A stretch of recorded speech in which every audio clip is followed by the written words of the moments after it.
The Sharks jumping into the frozen pond over here. This week they have taken some L's, including myself. They lost to Ottawa 7-6, which, by the way, they were up.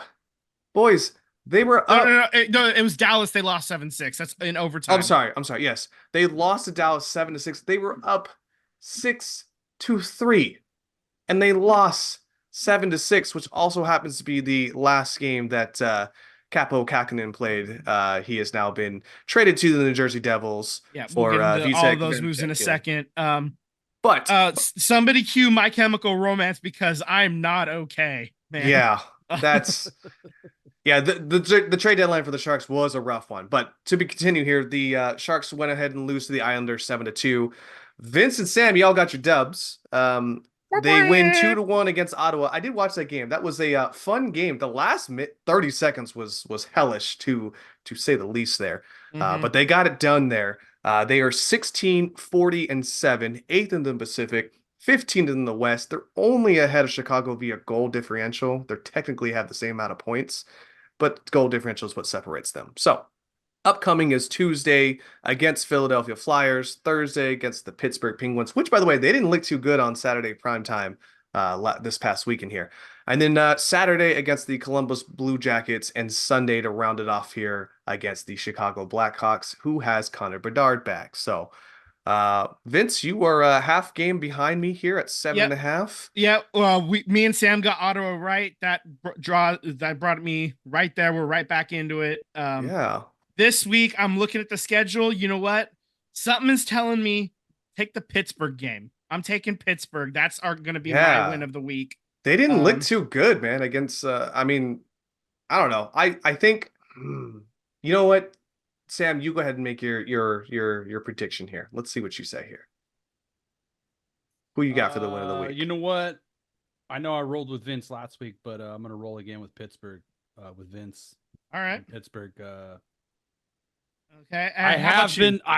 been watching more hockey. I've been watching the standings. I've been reading a lot more about it. So Mhm. they haven't been looking as good. So I'll go with Pittsburgh.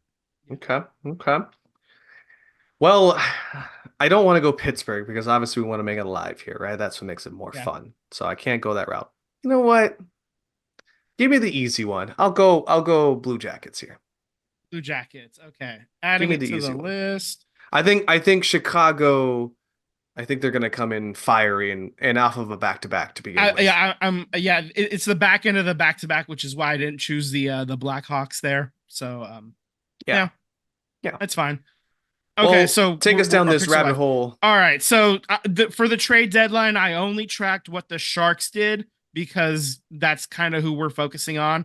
So they sent Anthony Duclair and a 2025 seventh to Tampa Bay for defenseman Jack Thompson and a 2024 third. They send Radim Shimek, autocorrect turned it to random. Uh, That's what happened and with the Kobe statue. It just yeah, auto yeah. corrected. Yeah, that exactly. So they also here's what really has me down. They sent Tomas Hertl and a 2025 and a 2027 third round picks to Vegas for David Edstrom, who is Vegas's top prospect and their first round pick last season, and their 2025 first round pick. The Sharks are going to retain 17% of Tomas Hertl's salary, and I just wrote in all caps devastation.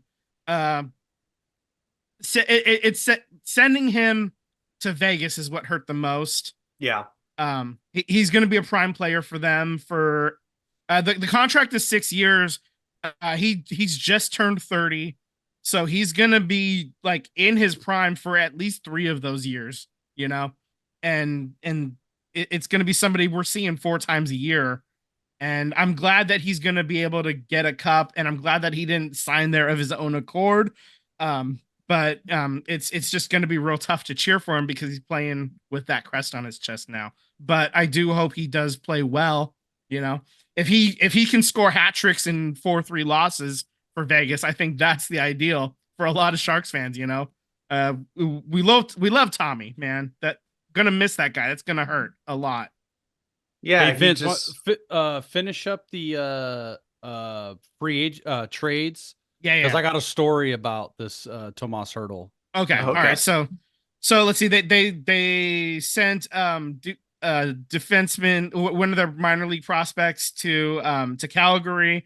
They sent Kapokakinen into the New Jersey Devils for a goalie swap, and they also got a seventh round pick in 2025 from New Jersey.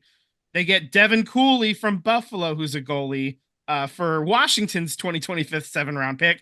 He is a former local guy who's like he posted a picture of him as a kid taking a picture with Sharky, and then they He was in the junior Sharks hockey program. exactly, yeah. So he's coming home, and then the last note that I have is actually on Logan Couture. He did not get traded, and he actually had a quote on that whole situation. And his quote was, "I'm realistic. I'm not sure who's going to trade for a guy who's 35, makes 8 million, and plays 6 games in a season. You're not going to find any takers out there." So that's why Logan wasn't moved. Nobody wants that. And the injury that he has, I don't know the exact details of it, but a lot of people are saying it's a potential career ender. Yeah, So he's out for the rest of the season. yeah, he's done for the year. We need to see if he's able to even like skate up again, lace him up for the Sharks again before we can talk trading him. You know, and basically when you trade Tomas Hertl, who was basically the de facto captain because Logan Couture was not able to play, so you're down a lot of leadership, man, and it's going to be interesting. It's accelerating the rebuild basically Mike Greer just threw some gasoline onto this rebuild, and I do like the return for a lot of these picks, and this is what you do is you get all the picks you can, and it's basically throwing shit on the wall seeing what sticks. And if you got two first round picks in each of the next like 3 or 4 years, man, so that's a lot of ammo Well, I to think they have replenish, and they four already within the have next two. yeah, they already have so every year, two first round picks every year is what I was saying Yeah, for yeah, like the yeah. next 3 years. So there's a lot of ammunition coming, and they already have a pretty highly regarded prospect pool as it is right now, and it's going to get a lot better. So hopefully, when this thing does turn around, and all these players they're all young, so they're all coming up at around the same time, then all of a sudden you can switch from bad to good real quick. Yep. So it just kind of depends on where this next season's lottery pick is. If they can get the top pick, that'd be amazing. If they can get a top 3 pick, even still, that's pretty damn good too. So, all right, Sam, you got a quick note on Tomas Hertl.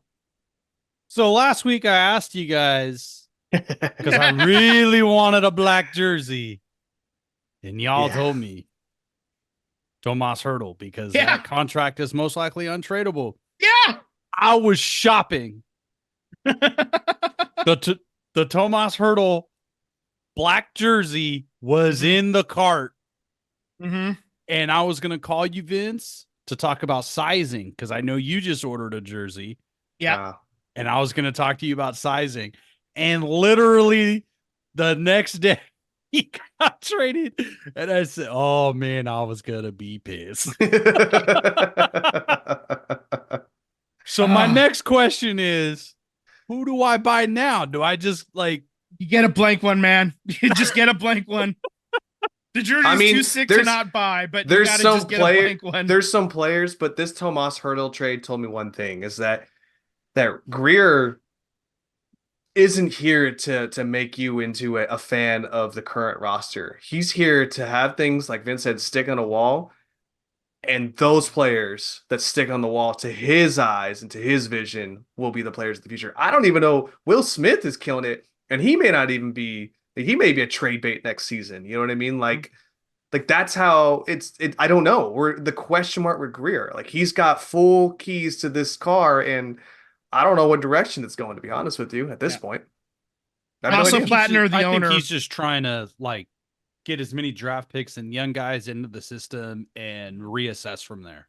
And that's fair. You know why? Because I think Vince, you could attest this too. But the Sharks haven't always had the strongest minor league team, right? No, they So haven't. They've uh uh Doug Wilson kind of regarded draft picks like they are shit to throw on a wall Yeah, and of see course.